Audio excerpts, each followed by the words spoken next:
Welcome to Eagles Haven Ministry at the upper room on this Shabbat. We finally got some rain and a little storm here, and we appreciate Yahuwah hearing our petitions to bring some rain. Even though it's a little radioactive rain from the ocean, we appreciate some rain, and we just don't play in it anymore.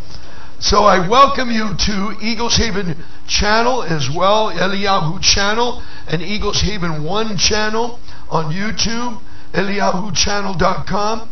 Greetings and shalom, shalom to all the mishporka of the house of Yisrael and all sojourners, the Goyim coming back home, and the Goy, the ones that are being grafted into the house of Israel. I come to you today in the Shem of the Ruach of Yahuwah HaMashiach to literally share with you a title of a message called The Fruit of the Ruach haKodesh versus Bad Religious Fruit.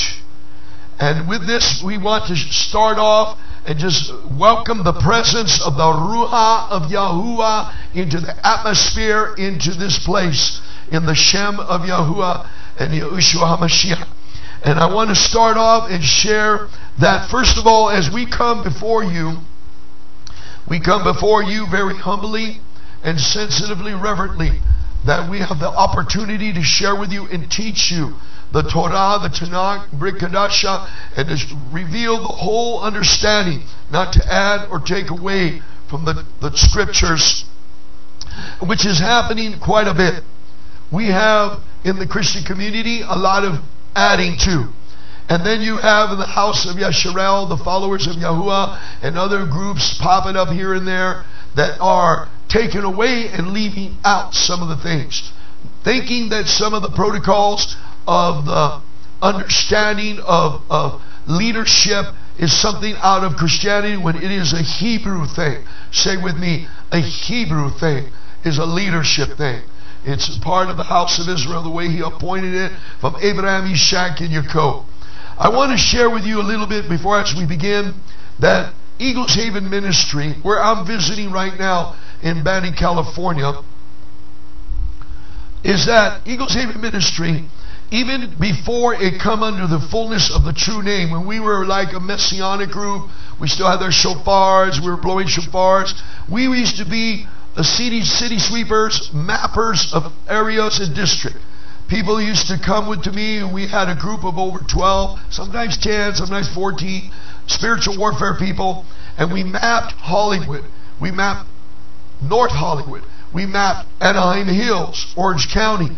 We mapped Garden Grove. We mapped certain areas of these small area cities where we used to pray against the strongholds of the porn industry, the movie industry, and the effects, where they had the studios of special effects, where they edit and put all kinds of stuff in the music of production and ship a lot of it out to, not all, but some of it to 666 Fifth Avenue in New York City for the final acceptance of the product to go out in the music or movies or commercials or certain effects of movies, going through those particular pecking orders.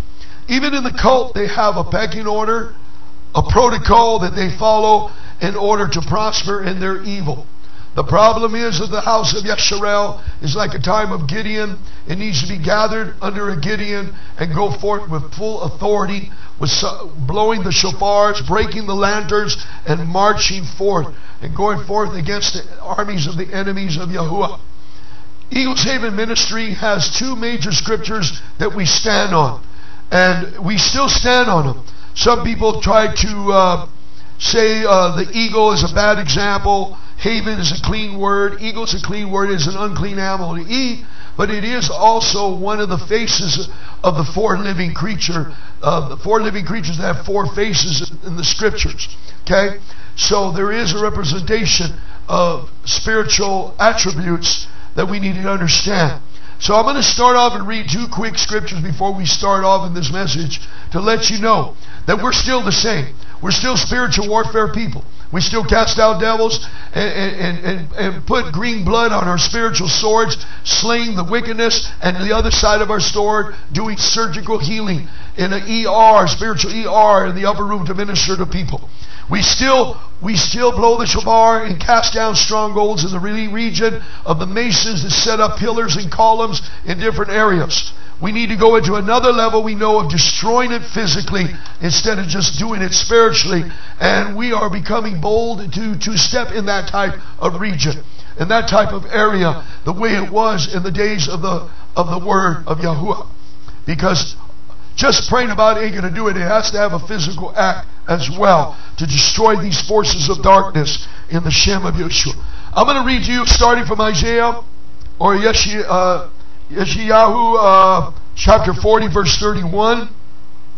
And we're going to read actually from I'm going to read verse, let's see, I'll start from verse 28.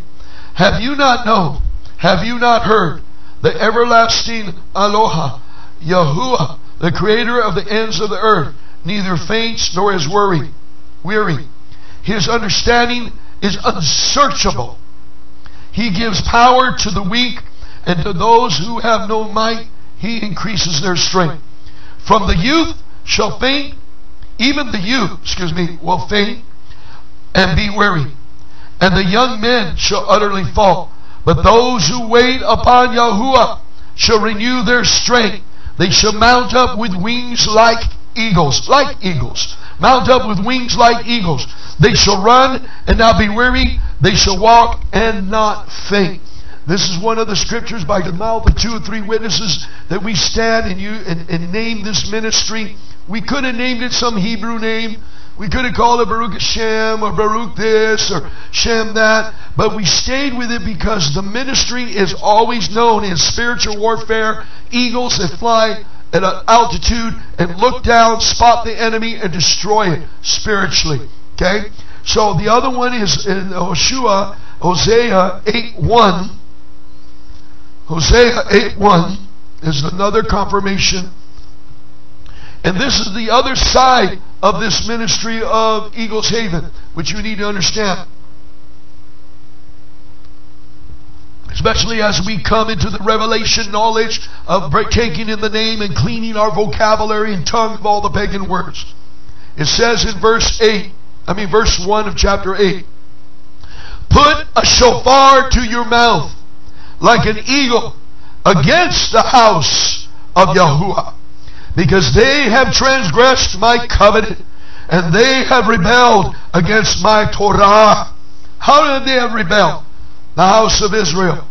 How did they rebel? The house of Yahuwah. They have grafted in themselves and embraced more of Kabbalism, embraced more of the oral Talmud Torah, the Babylon to oral Torah they call law, or the Babylon oral, or the Jerusalem oral type of Kabbalist or Torah. It's an oral addition of information. Like I said in my other teachings, not all of it is bad, but not all of it is good either. It's got a lot of stuff, mystic stuff in it, and I advise you to stay just in the Tanakh, 100% in the Word, and study to show yourself approved with all the foundation that we need. Okay? And it says in verse 2 and 3, they cry out to me, my Elohim, Eloah, we Israel know you. Israel has rejected what is Tob, and enemy pursues him. So we're speaking about the house of Israel. We're speaking about the house of Yahuwah has been contaminated with this Kabbalism, and also the contamination of oral information, add-on information. And that's what Eagles Haven, why we use the word eagle and a haven up here, to be a haven in the feast, to be a haven in Shabbat, and a haven of understanding of the Torah and teaching and also delivering people in this ministry. Now, let's begin the message, the fruit of the Ruach haKodesh versus the bad religious fruit of the past and our day today. Go with me to Matthew chapter 7, verse 12.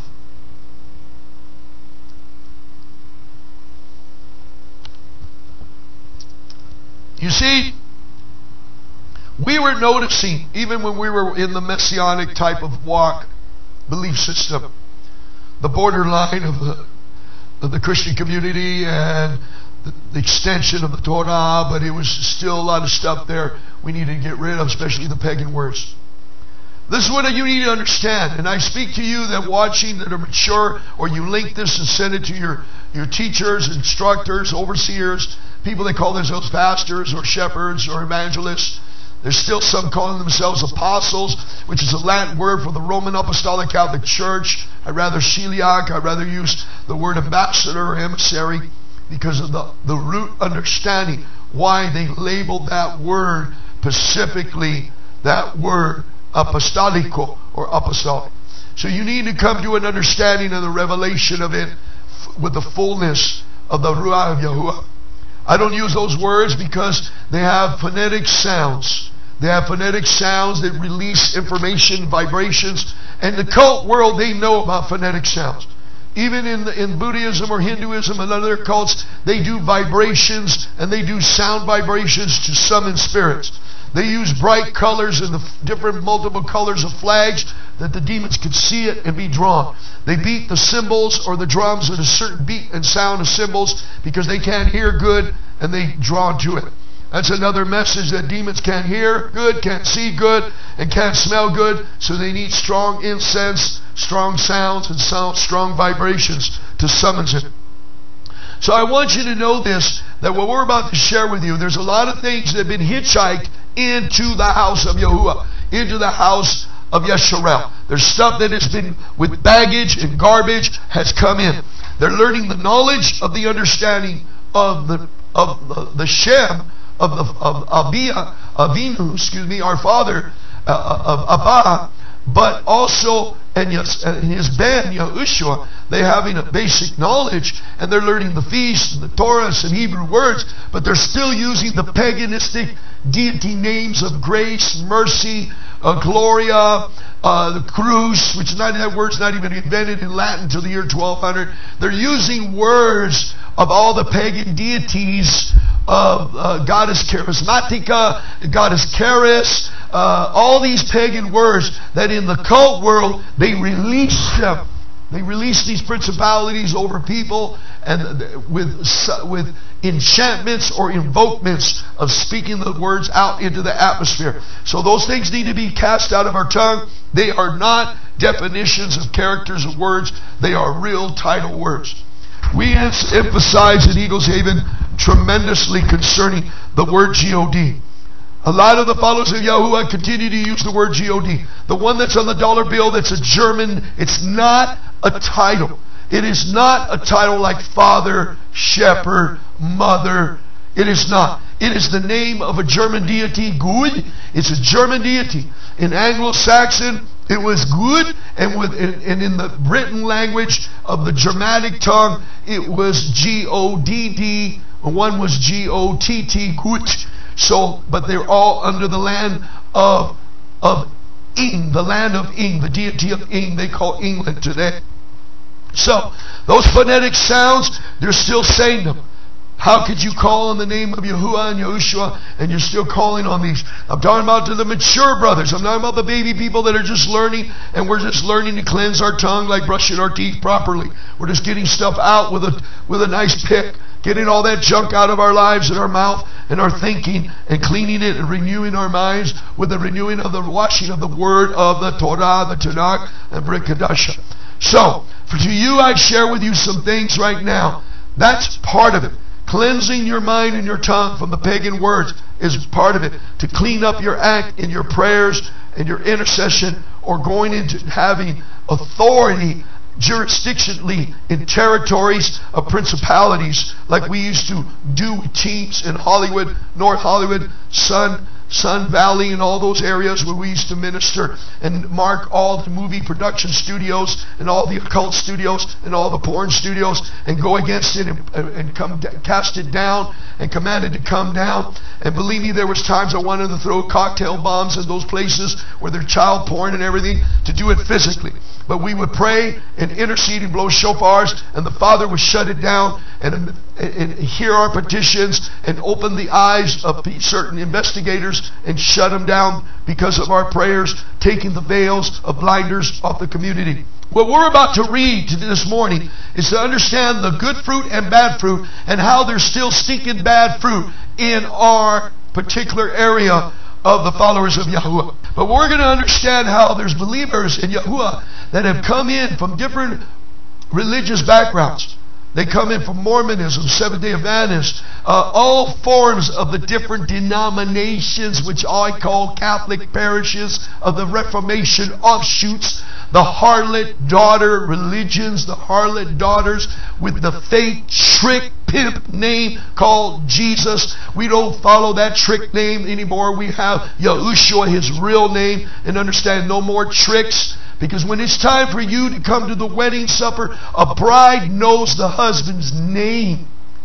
She's not going to guess, oh, is your name this? Your name that? Who are you? Or use a trick name. She's going to look him in the eye and know his name. Just like a bride to a husband. And there's no more faking it. This is the last times, end times of this time. The Father's put his information out there. We not only have the internet, we have so many books and material literature. You can't no more deny it and hide it, that it's an evolution of words and it's okay to use that trick name by the Jesuit Catholic Church, the Jesuit priests and the Catholic mystics and all their words of phonetic sounds to steal us from the true name of the Mashiach, Yahushua.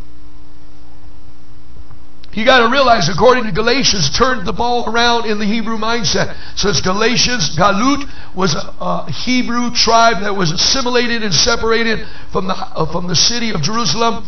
And that was where Jewish people, Greek-speaking, but they understand that in the future there'll be people preaching another Bezorah, not gospel, another German word. Gospel's a German word for the spell of the deity of the dollar bill called Guch. That's another pagan deity. So it's a principality. It's a fallen one. And the God is preaching the what? The Catholic Spirit? Come on, give me a break. And so it's Bezorah. It's good news. In clean English, in the first covenant, it was called good tidings.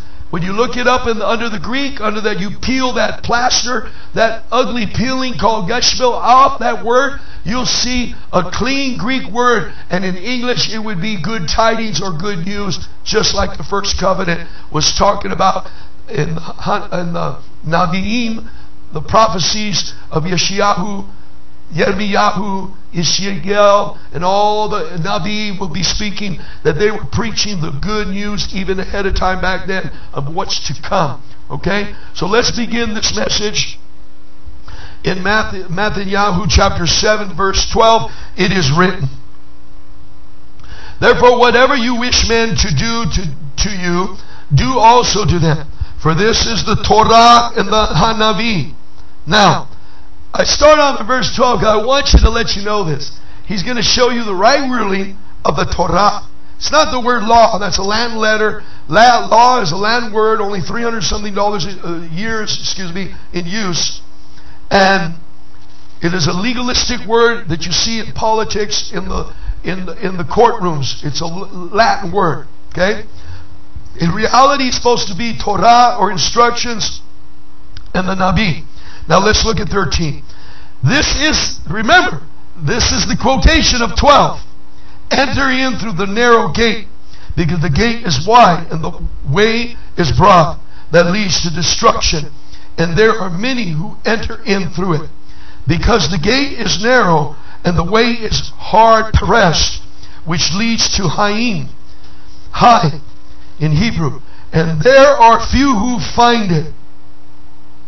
But beware of the false prophets or Navis who come to you in sheep's clothing, but inwardly they are savagely wolves. By their fruits you should know them. Are grapes gathered from thorn bushes? Or figs from thistles? So every good tree or tov tree yields tov fruit, but a rotten tree yields wicked fruit. A good tree is unable to yield wicked fruit, and a rotten tree to yield tov fruit. So vice versa, all truth is parallel. Every tree that does not bear tov fruit is cut down and thrown into the fire. So then, by their fruits you should know them. Not everyone who says to me, Yahuwah, Yahuwah, shall enter in the reign of the Shamayim, but he who is doing the desire of my Abba, my Avinu, in the Shamayims. Many shall say to me in that day, Yahuwah, Yahuwah, have we not prophesied, or Naviim, in your Shem, and cast out devils in your Shem, and done many mighty works in your Shem? And then I shall declare to them, I never knew you. Depart from me, you who work iniquity or lawlessness. The proper word in the Greek is the word translated in English, lawlessness. Therefore, everyone who hears these words of mine and does them, not just hear them, but apply them, teachable, correctable, sensible man of spirit, apply them and does them, shall be like Chokmah, prudence of understanding man, who built his house on the rock. You might why didn't he use the word wise? Wise is a British word from the ancient language in German. It is wise, wiser, or wizard. It is not the clean word. It's somebody that goes in a room and makes a concoction with cunning, crafty understanding, and he can be seduced by spirits. So we're going to use the clean word in English, prudence, understanding, or in Hebrew, a more powerful word that downloads from the Ruach is called Chokmah. Say with me, Chokmah, there in the Ustream, if you're watching my DVD or Ustream. Now, use this scripture as the basis. This is all Torah in the Navi, verse 12. And he runs down. This is Torah. If you are people of Yahuwah, and you're following the Torah and the Tanakh, Brit Kadasha, then you must understand from verse 12, he's about to tell you some guideline rules that we are supposed to use even today as new beginners, as Goy and Goyim and sojourners are grafted in back into the house of Israel. I come to you as a representative of the house of Israel. I have to be grafted in just like everybody else, but even though my blood is Yisrael from my ancestries and sojourning, coming to this country through New York like everybody else did in the boat, but still I have to be grafted in. But I come in with that authority and that anointing of Abraham, Ishak, and Yaakov to let you know that this is Torah. He was quoting Torah, and this is right rule to watch the fruit of people, good and bad, and the characteristics of it. Let's keep reading. Let's go to chapter 13.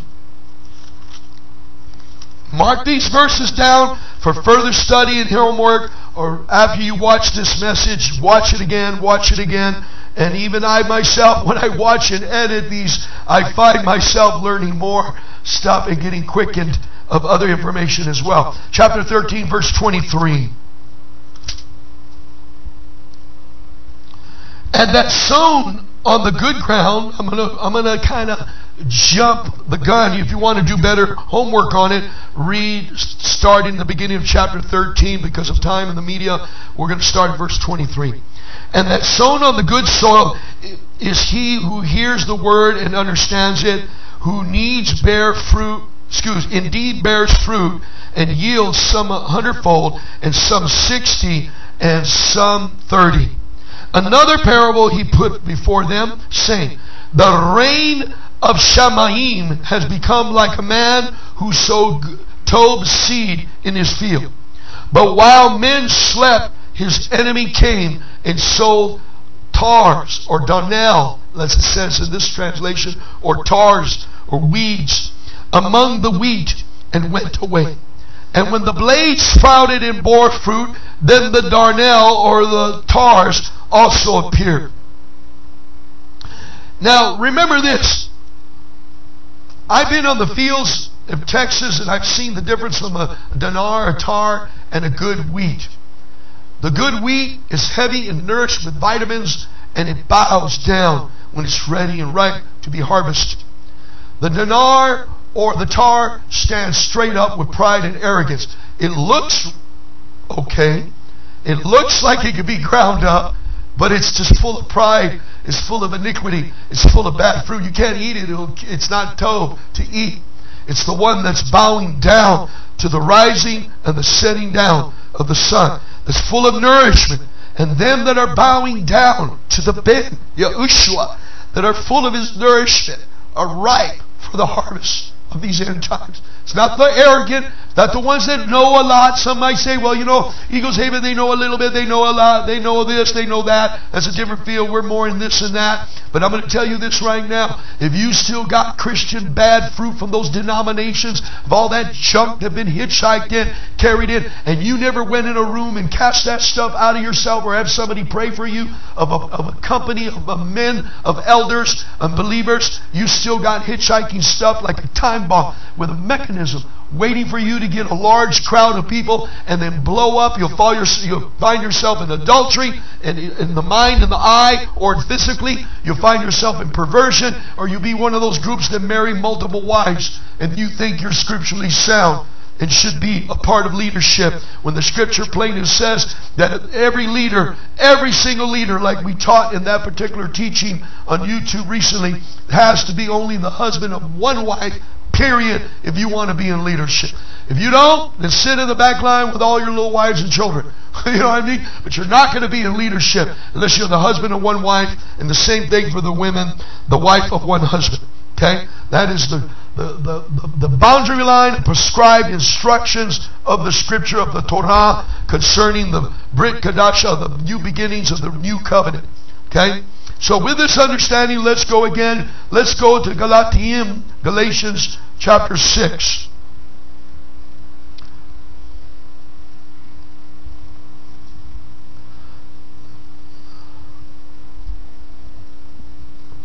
This message was conceived by Brainstorm, Shepherd Chuck and I and us. We said, you know, this is the hurting of the body of Yahuwah, the body of the Mashiach that's out there. They're coming out. They're coming together. They're trying. A lot of internet transplants. If you're a tree that's being transplanted a lot, you can't bear fruit. You have leaves. You look beautiful. You look big. You look knowledgeable, but you can't bear fruit. You got to be rooted and grounded somewhere to bear fruit.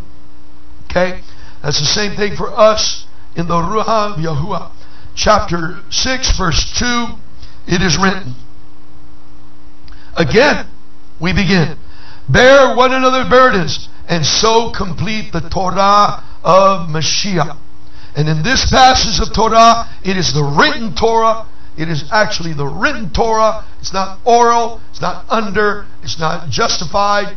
It is the written Torah. So he's about to tell you Torah right now. And don't add and take away. And if anyone thinks himself to be somebody when he is not, he deserves him. He deceives himself. But let each one examine his own work, and then he shall have boasting in himself alone, and not in another. For each one shall bear his own burden. Each one shall bear his own burden. And let him who is instructed in the Torah, or the word, the scriptures, shall in all that share in all that is tov with him, or good, with him who is instructing. Verse 7. Do not be led astray. Aloha, or Elohim, is not mocked. For whatever a man sows, that shall he also reap.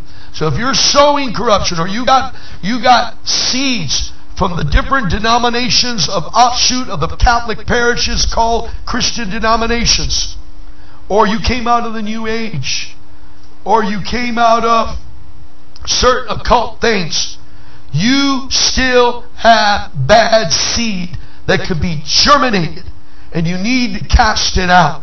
You need to get that stuff. You need to want to be clean, because in verse 8, because he who sows to his own flesh shall reap corruption from the flesh, but he who sows to the Ruach shall reap everlasting Haim, or High, from the Ruach. And let us not lose heart in doing tov, for in due season we shall reap if we do not grow weary. So then, As we have occasion, let us do told to all, especially to those who are of the household of the emunah, or belief. In other words, especially those in the house of Israel, grafted in already. Ones coming in that are goy, or the ones that are goyim, sojourners starting to come in and learn. They know inside that the name it's the revelation of the understanding of Hashem is in them. Let's back up a page and understand that what we sow in the flesh, we will reap in the flesh. What we sow in the Ruach, with the right ruling of the Torah, we will reap that. And we examine our own works, examine ourselves, and want prayer, and desire it. We in this ministry do not have any of that. We already been there, done that. TV evangelists, all that garbage, and we seen the fruit of it. It stinks, it's throw up, all the facade, the makeup, the clothing, all the hoodwink garbage and the pecking order of the Masons that are involved in that form of Christianity in those televised ministries. We got sick and tired of it. We're pulling our friends out. They're renouncing the Mason oaths of different degrees. Some of them are coming out of the occult. They're coming out of the New Age. They're coming into prayer. They're being delivered and prayed for in the true Shem of Yahushua HaMashiach. Let's go to chapter 5, verse 13. Same book. Galut or Galatians or Galatium. Chapter 5, verse 13. It is written, "For you, brothers, have been called to freedom. Only do not use freedom as an occasion for the flesh, but through love serve one another. For the entire Torah," you hear this? We're going back to the Torah. This word is not law. That's only 300 something years old. If it's Latin, it will be L-E-W, Lu. You look at the Spanish Bibles. Because the Roman Latin goes further back than that word into the English translation of the German translation. And he says, the entire Torah is complete in one word, in this: you shall love your neighbor as yourself.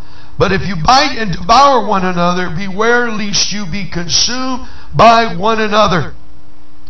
I'm saying this to you of the followers of the house of Yisrael that are goy and goyim coming in and getting grafted in. We need to unite and understand the revelation of a Hebrew mindset of Torah and the Hanavi, the right ruling of understanding that they distributed through the first, second, third, and fourth, and now we're in the fifth covenant they call the new covenant. As we're walking in the covenant of our Hebrew Messiah that shed his blood as the lamb on that stake, on that pole, on that, I call a knife to the head of Nephilim's skull on Golgotha. I pray right now that you would come to a revelation that we got to stop all this bickering, all this little childish stuff, but you're still using, most of you guys are arguing with each other, and then I watch you, and you're still using pagan words in between your conversation. You're using the goddesses, the different pagan goddesses of the German language from Martin Luther and Wycliffe and Tyndale, all grafted into your Rasmus, what we call the Reformation's King James scriptures, and then translating those scriptures into a modern type of maybe passable scriptures to read. But they're still reading those pagan words. They got to be cleaned up. And then you're arguing with each other, and you're like, man, both you guys got some right, and you got some wrong, but you're both speaking these pagan deities out in the atmosphere, and you think you got a trophy to shine? You got busted grape to shine. We need to come humbly to the Shem of Yahushua and get ourselves clean. I tell my friends, we have to step back.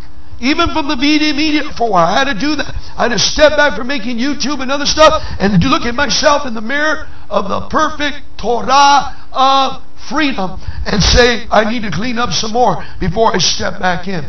And then I had to pull my videos out and re-edit them because of some stuff that I preached 2 years ago, 5 years ago, 3 years ago, and clean them up or throw them away and start over. So we have to do that so we can have a right ruling in our walk.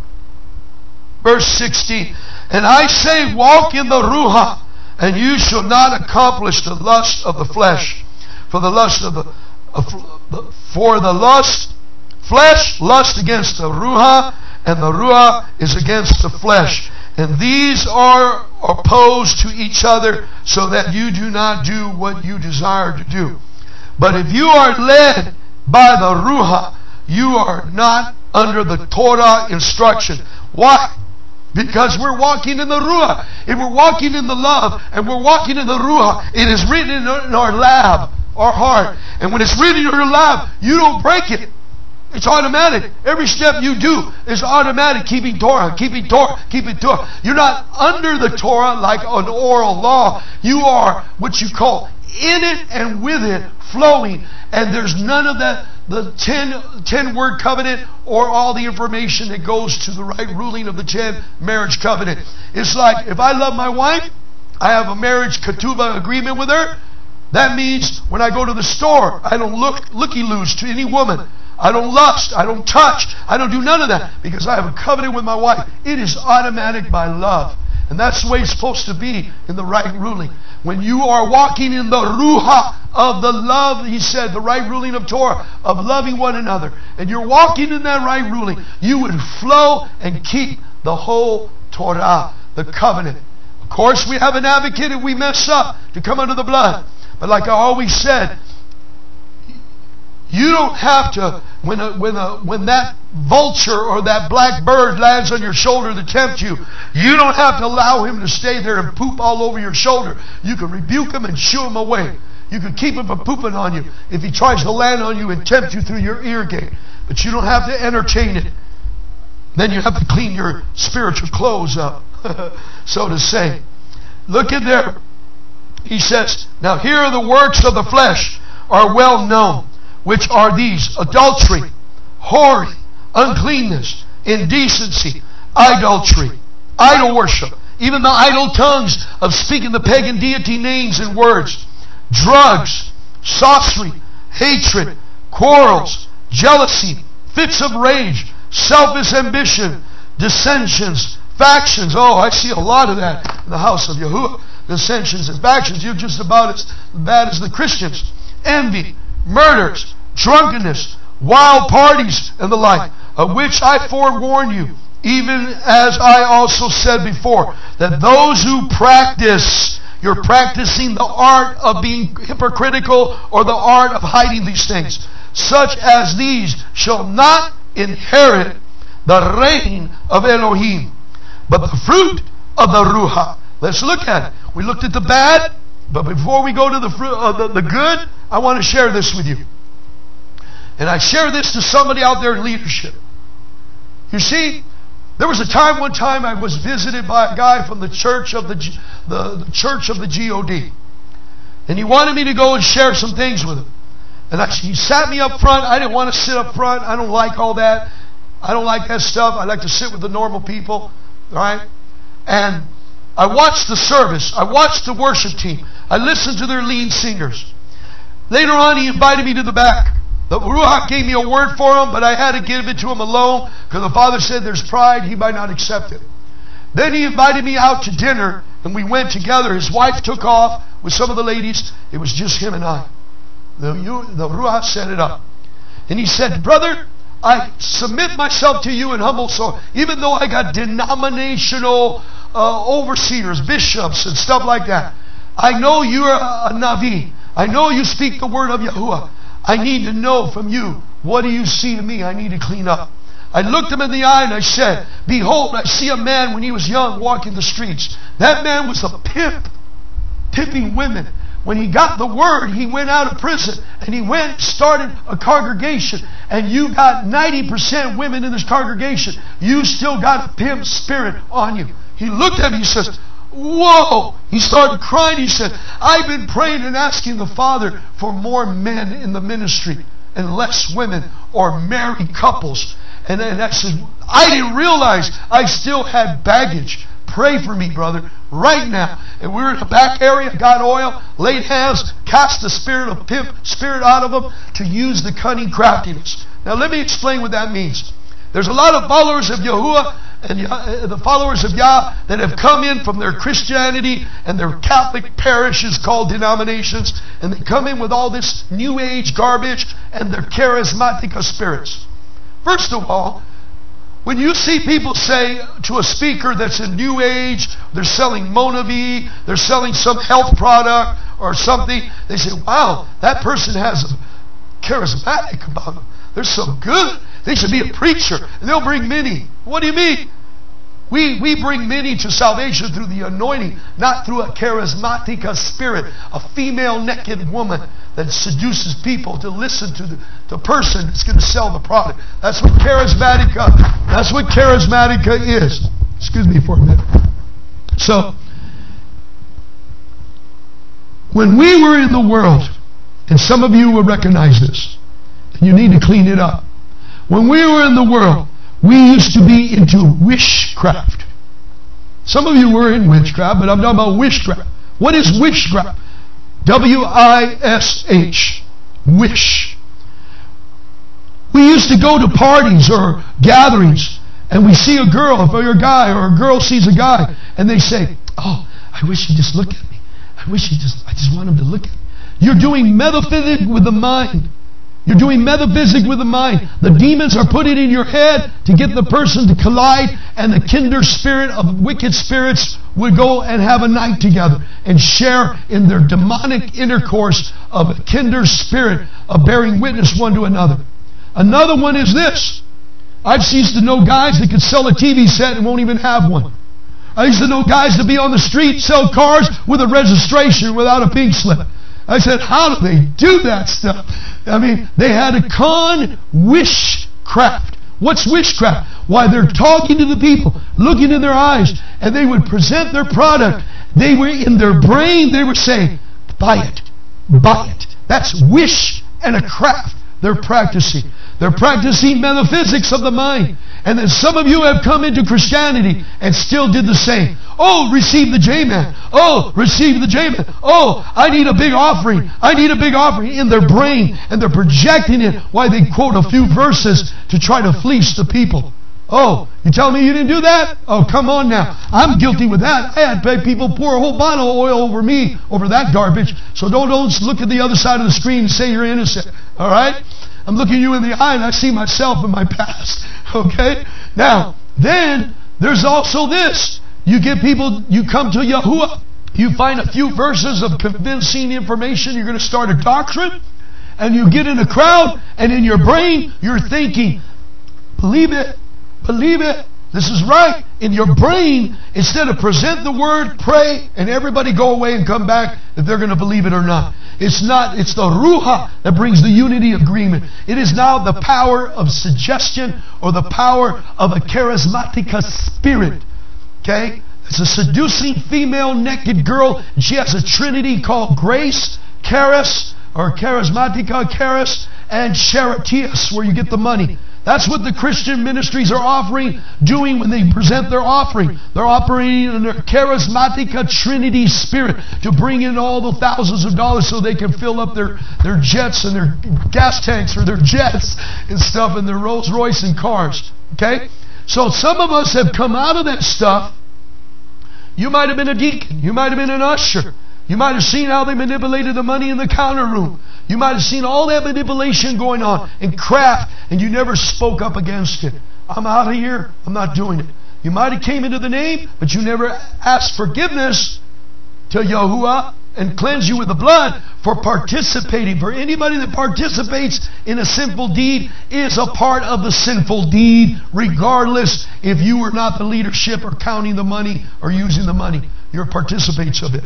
So, I'm getting down to the root of something here that needs to be healed and delivered in the house of Yahuwah. People are using the charismatica, power of suggestion, mind over matter, metaphysics, to try to convince people in these different scattered doctrines. People try to convince each other with that type of thinking in their brain. And if you tell me you don't do it, you need to put yourself on check, because I had to learn how not to do it. I had to learn with a Ruach and a Kodesh attitude not to have the power of suggestion. Being in the past of my past, working in the mafia, working with the gangsters, and in and out of prisons, I used to be in courtrooms dressed in the Mason colors and do the signs, and with my mind and the power of suggestion, look at the judge to give him, to see me do the Mason symbols in order to give me a lighter sentence. What do you think that is? That's magic tricks. That's witchcraft. I'm practicing a form of cunning craftiness. Okay? I had to renounce it, then I had to clean my mind not to do it no more. And some of you are in the house of Yahuwah and are still using the power of suggestion instead of the Torah. Instead of just letting the Ruach of Yahuwah and the Ruach haKodesh touch people with His love, and then go tell them, just go away and pray about it, brother. Look at the verses and call me up and whenever you want and see if you're convinced of those scriptures. And let the Ruach do the work. Instead of wanting an answer right then, and then pounding, and doing the power of suggestion. That is witchcraft. And it needs to stop in the house of Yahuwah. I see some of you brothers on YouTube. You're great brothers. I love you. You're strong. You're vigor. You're violent for Yahuwah. You'll be the kind of guy I would like to go somewhere with a truck and late at night and tie on a sun pillar and pull it down. To go to the city hall and put a chain around the goddess Libertarius or the goddess Justice and pull it down on the street so they can find it in the morning. You're kind of a zealous brother. But I look at your eyes and I see your words and I see you still got the power of suggestion.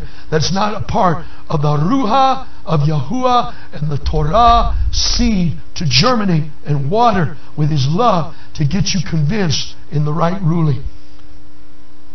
Let's go to the last scripture. Ephesians chapter 5.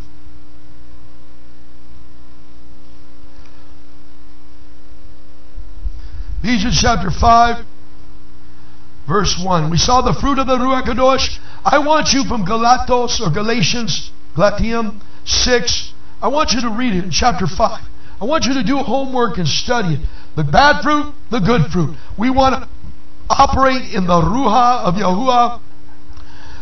I don't use it. When I wake up in the morning, I pray for the fruit of the Ruach haKodesh. I say, I want love, ahab, from the Father. I want kasid for the people. I want kara. I don't use the word joy. I use simka or kara. I want shalom. I want long suffering, arak. I want gentleness, anava. I want tobness. I want kasid.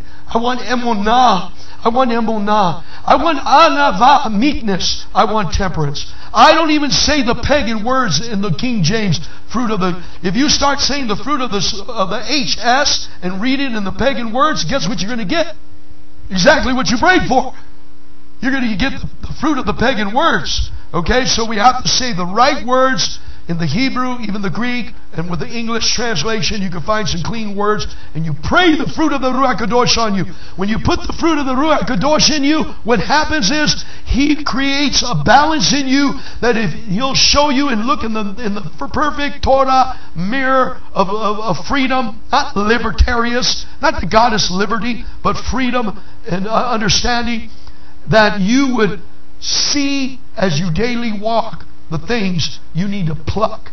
When I had my fruit trees, there was some fruit I had to pluck, smash, use it as dung for the manure of my tree, but I would pull it out so the other good fruit of the tree would come out delicious and without any disease. Ephesians chapter 5 verse 1.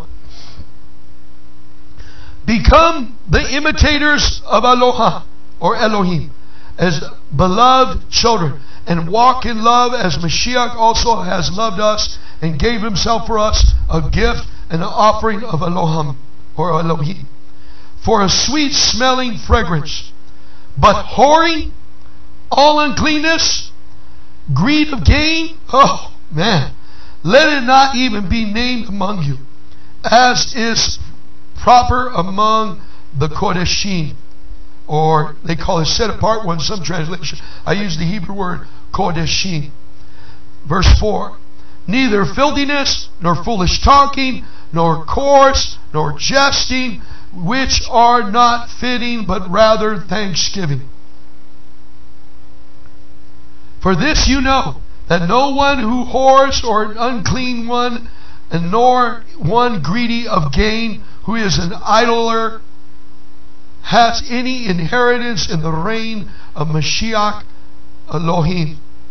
Let no one deceive you with empty words. But for because of these, the wrath of Elohim comes upon the sons of disobedience. Therefore, do not become partakers with them. For you were once in darkness, but now you are in the light of the Torah, in Yahuwah. It's not master, it's supposed to be Yahuwah. Walk as children of light. For the fruit of the Ruach is in all goodness, righteousness, truth, proving what is well pleasing to Yahuwah, and having no fellowship with the fruitless works of darkness, but rather convict them. For it is a shame even to speak of what is done by them in secret. But all matters being convicted are manifested by the light. For whatsoever is manifested is light. Verse 14. That is why he says, wake up, you who sleep, and arise from the dead, and Mashiach shall shine on you. See then that you walk exactly, not as somebody that is without prudence and understanding, but as Chokmah, or prudence and understanding. Redeeming the time, because the days are wicked. So then, verse 17, do not be foolish, but understand what the desire of Yahuwah is, and do not be drunk with wine, in which is loose behavior, but be filled with the Ruach of Yahuwah, speaking to each other in psalms and songs and songs of praise and spiritual songs, singing and striking the strings in your heart to Yahuwah, giving thanks always for all to Elohim Yahuwah in the Shem of our Yahuwah Yahushua Mashiach. Subject yourself to each other in the reverence of Elohim. I use the word reverence because that's the proper word instead of fear. Fear is the name of a demon in Greek, phobias, and you want to have reverence, not fear. You want to have reverence toward Him.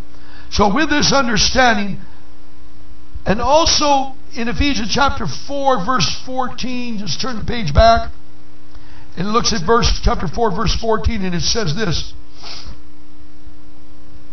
Ephesium, so that we should no longer be children tossed and borne about to every wind of teaching by the trickery of men and cleverness unto craftiness of leading us astray, but maintain the truth in love. We grow up in all respect into Him who is the head, Mashiach. So no more craftiness.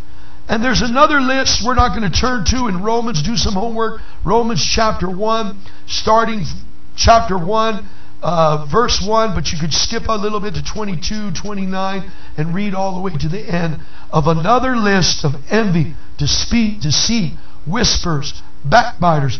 This is going on, man. People get on these phone conference calls, then they hang up, call each other, start backbiting, whispering on each other. All this stupidity, man. You know, I'm glad I'm an ex-con. I'm glad I did time. We don't say nothing but somebody's face. We do it in their face. You know, and then this person could dispute, or we could pull the knives and go down. That's what we used to do. Or we could dispute with one another and say, you know what, I misunderstood you, bro. Excuse me, home. I'm sorry, bro. I didn't say that. That other guy added words. If you want to still fight, we'll fight. But you know what? That was an accident. Forgive me, bro. And even though they're all killers, they respect each other with a proper protocol. They don't go around whispering and backbiting, because that'll get somebody killed in a minute. How many of you know you can kill people's character? You can kill people's integrity. You can kill people's a type of reputation they're trying to build up in Yahuwah by doing all this stupid whispering and backbiting and never calling them up. Did you really mean this? Did you really mean that? Okay, I want to clarify it. Or, you know what, I misunderstood you. I'm sorry. So, we need to start having a better protocol in the house of Yahuwah. We need to have a better understanding. The Hebrew people, when I lived in Israel, they understand this type of pecking order, protocol, right ruling. They understand it. Okay? They know this character. But in the house of Israel, we come out of all these Catholic parishes called denominations of Christianity, New Age and everything else. We don't understand the characteristics of the right ruling of brother. You see, as an Israelite, I can't execute my brother because he's Jewish, because he's Benjamin, because he's Ephraim. We're all under the house of Israel. We can't separate. We're part of the body. You know what I mean? So I have to work it out with my brother and get along properly according to Torah. Even if he doesn't hear it, you have a time to share in love and prayer. I hope you got something out of this. I want you to blog me. I want you to email me. If you got something out of it, you need to share it with somebody. Share it to some of the people of the internet transplants, all the different people that are out there. They're trying to get the right ruling. I don't say I know everything, but I know this. When I went to live in Israel, I got to mingle and be with people. I didn't just learn Hebrew, certain Hebrew words. I know what the word hammer, screwdriver, glass, wood, words of common knowledge. I'm working with a carpenter friend that was an ex-Polish rabbi. So it's like I got to be around people right to the root or right behind the scenes. Okay, with dentists, with doctors, with cooks, with even a guy that was an engineer equivalent to JPL in the United States, and hear other words and other understanding and watch their character and personality. They'll put the followers of Yah to shame, even though they might not have the right ruling in as far as following the whole Torah with the Mashiach like we do. But when it comes to character building, they start when they're very young. They don't have all that garbage from Christian schools. They don't have all that garbage from public schools because there ain't no public schools in Jerusalem.